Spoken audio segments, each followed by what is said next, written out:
साहब कहते हैं साधु सगा गुरु सगा अंत सगा निज नाम, कहें कबीर या जीव को तीन ठाम विश्राम। इस संसार में केवल तीन ही हमारे सच्चे रिश्तेदार हो सकते हैं, सच्चे संबंधी हो सकते हैं, सच्चे सगे वाले हो सकते हैं। साधु सगा गुरु सगा अंत सगा निज नाम, कहें कबीर या जीव को तीन ठाम विश्राम। इस जीव को इस संसार में इन तीन लोगों के पास ही कुछ शांति मिल सकती है, थोड़ा विश्राम मिल सकता है। और कहीं साधु की संगति में, गुरु की शरण में और नाम के स्मरण में। लेकिन परम विश्राम, परम शांति, परम सुख, परमानंद तो घर में ही प्राप्त होगा। परदेश में, बेगाने देश में कभी परमानंद की प्राप्ति नहीं। परदेश में तो केवल भटकना होता है। जब घूमने फिरने हम जाते हैं परदेश में, निश्चित रूप से कुछ समय के लिए बड़ा आनंद आता है, अच्छा लगता है, घूमने फिरने जाते हैं। लेकिन धीरे धीरे फिर शरीर में थकावट होने लगती है। घूमते फिरते शरीर थकने लगता है, मन उबने लगता है, परदेश का आकर्षण धीरे धीरे खत्म होने लगता है। तब वापस अपने घर की याद आती है। सोचते हैं अब घर चलें, बहुत परदेश में घूम लिए, अब घर चलकर आराम करें, विश्राम करें, घर में ही शांति मिलेगी। और हम घर को लौट जाते हैं। और वास्तव में जब घर लौटते हैं तो घर में ही हमें पूरा आराम मिलता है, शांति मिलती है। तो इस बेगाने देश में हम आ गए और यहां आकर भटक गए, थक गए, परेशान हो गए, दुखी हो गए, वापस अपने घर जाना चाहते हैं लेकिन जा नहीं पा रहे। संसार रूपी भूल भुलैये में ऐसे भूले भटके हैं कि निकलने का रास्ता ही नहीं मिल रहा। और यह सारा भूल भुलैया है माया का। यह भूल भुलैया संसार का माया का बनाया हुआ है। माया हर तरह से जीव को इस भूल भुलैये में भटका कर रखती है, किसी तरह से भी यहां से निकलने नहीं देती है। एक रास्ते से निकले तो दूसरे रास्ते पे रोक लेती है, दूसरे रास्ते से पार निकले तो तीसरे रास्ते पे रोक लेती। माया का बड़ा खेल है। माया का कोई एक रूप नहीं होता है, माया के अनेक रूप होते हैं।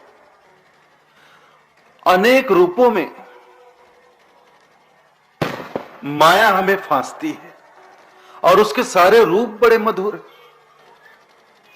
उसकी वाणी बड़ी मधुर है, उसकी वाणी में मधुरता है।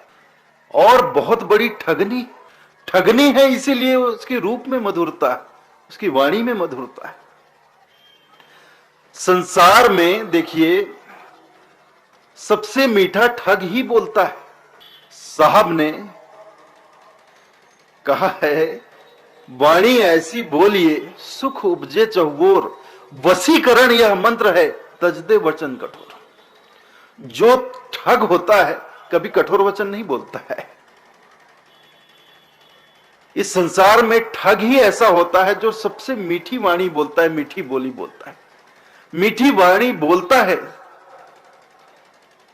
तभी वह लोगों को अपने वश में करता है। अपने वश में कर उसको घड़ी घड़ी ठगता है, छलता है, उसे लूटता है। माया भी ऐसी ठगनी, और साधारण ठगनी भी नहीं। साहब ने तो उसे महाठगनी कहा है। माया महाठगनी हम जानी, तिरगुण फांस लिए कर डोले, बोले मधुरी बानी, माया महाठगनी हम जानी। केशव के कमला होए बैठी, शिव के भवन भवानी, पंडा के मूरत होए बैठी, तीरथ हूं में पानी। जोगी के जोगन होए बैठी, राजा के घर रानी, काहू के हीरा होए बैठी, काहू के कौड़ी कानी। कहत कबीर सुनो भाई साधु, यह सब अकथ कहानी। माया की कहानी ही अकथ है। जितना कहो कम है। इतने उसके रूप हैं, इतना उसका प्रपंच फैला हुआ है कि इस जीव के लिए उससे छूट पाना बड़ा कठिन है। और जब तक हम बंधन में हैं, हम कितना भी चलने का प्रयास करेंगे,